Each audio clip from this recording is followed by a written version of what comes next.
दोस्तों नमस्कार। Colonel Ajay CO Ajay astro money group first global astro finance digital channel से आपसे मुखातिब होता हूँ। आज शुक्रवार 13 सितंबर सन 2024। दोस्तों आपको याद होगा कि हमारे पिछले शो के अंदर हमने लगभग 2 दिन पहले कॉपर में अच्छी तेज़ी की बात कही थी और स्टील में तेज़ी की बात कही थी जब स्टील बुरी तरह से पिटाई खा रहा था।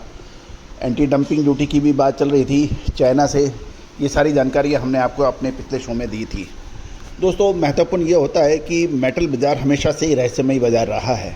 इसका सटीक विश्लेषण, अग्रिम अनुमान लगाना बहुत ही मुश्किल का काम होता है। इंटरनेशनल कमोडिटीज़ होती हैं और बड़े पैमाने पर इसका स्पॉट में और फ्यूचर में ट्रेड होता है। लेकिन हमारा हर संभव प्रयास रहता है कि हम आपको लगातार कुछ ना कुछ ऐसी महत्वपूर्ण जानकारियाँ और अग्रिम विश्लेषण दें जो आपके लिए फ़ायदेमंद साबित हो। उम्मीद है कि आपने इसको पसंद किया होगा और लगातार जो मेटल के व्यापारी हैं, फेरस नॉन फेरस मेटल के, वो लगातार हमसे हमारे पेड सर्विसेज के लिए भी सब्सक्राइब कर रहे हैं। दोस्तों आज के एपिसोड में हम चर्चा करेंगे टीएमटी के अंदर क्या तेज़ी रही, साथ साथ ओल्ड आयरन स्क्रैप के ऊपर भी बात करेंगे, एमएस इनगट के ऊपर बात करेंगे। जानिए पूरे रिपोर्ट विस्तार से। दोस्तों तेज़ी आने के बाद तेज़ी और मंदी आने के बाद मंदी कहने का और रिपोर्टिंग करने का कोई फ़ायदा नहीं है। यदि आप 15 दिन 1 महीना पहला अग्रिम विश्लेषण चाहते हैं कि कहाँ से तेज़ी आने की संभावना है या कहाँ से मंदी आने की संभावना है तो आप हमसे संपर्क कर सकते हैं। दोस्तों स्टील मार्केट और मेटल मार्केट पर 10 में से 8 या 9 बार हमारे अग्रिम विश्लेषण सटीक साबित होते देखे गए हैं। खबर निकल गया आ रही है कि एमएस इनगट के भाव आज गाज़ियाबाद में 100 रुपये तेज़ होकर 39,700 हो गए हैं। कानपुर में 39,500 और मुजफ्फरनगर के अंदर 39,500 के भाव हैं। यहाँ 100 रुपये की तेज़ी है। मंडी गोविंदगढ़ के अंदर 41,200 के भाव रहे। पुराने लोहे के अंदर कोई बड़ा उतार चढ़ाव नहीं देखा गया और मंडी गोविंदगढ़ में पुराना लोहा स्क्रैप जो है वो 30,000 और मेल्टिंग स्क्रैप 33,500 के भाव रहे। कोतवार के अंदर 29,500 के रहे, 95% वाला।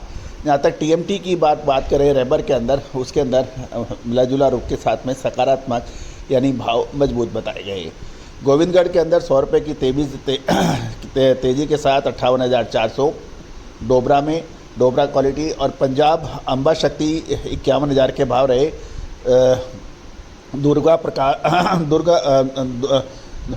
दुर्गापुर में जयप्रकाश क्वालिटी में 38,800 के भाव रहे। इसमें 200 रुपये की तेज़ी रही। कोलकाता जयप्रकाश 38,800, यहाँ भी 200 की तेज़ी थी। गोवा में अंबा शक्ति का 46,500 के भाव रहे। जालना में 46,400, मुंबई गार्जियन 45,900 के भाव रहे। भावनगर में 51,701 रहे। अहमदाबाद ब्रिक्सन 53,800, यहाँ 200 की अच्छी तेज़ी थी।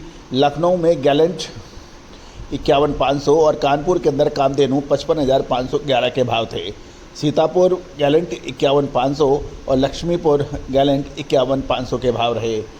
साथ साथ ऊना के अंदर गैलेंट 51,500 के थे।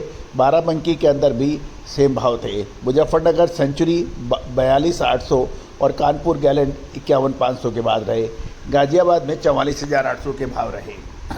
तो दोस्तों आगामी समय के अंदर यानी अगले लगभग 15 दिन में क्या होने की संभावना है और अक्टूबर महीना लोहा बाज़ार के अंदर सरिया, टीएमटी, इनगट, बिलेट, इसके अंदर क्या संभावनाएं बनेगी, इसकी विशेष रिसर्च रिपोर्ट के लिए आप संपर्क कर सकते हैं। यदि आप प्लांट होल्डर हैं, स्टॉकिस्ट हैं, होलसेलर्स हैं तो आपकी हमारी अग्रिम विशेष विश्लेषण आपके लिए फ़ायदेमंद साबित हो सकता है।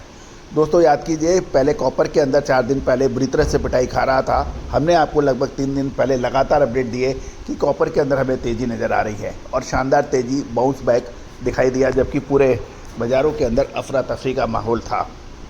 यदि आप कॉपर, एल्युमिनियम के साथ लोहा बाज़ार की विशेष विश्लेषण अपडेट चाहते हैं, अग्रिम रिपोर्ट चाहते हैं, याद रखिएगा। देखिए भाव आपको कोई भी दे सकता है। भाव के 1,000, 1,200, 1,500 रुपये साल के भाव हैं। हमारे यहाँ तो निःशुल्क है। मेन चीज़ है कि अग्रिम विश्लेषण और तेज़ी आने के बाद कमेंट्री करने से कोई फ़ायदा नहीं है, लेकिन मैदान में खेलना, मैदान के अंदर विश्लेषण करना वो असली बात होती है। All the very best, good luck, happy trading.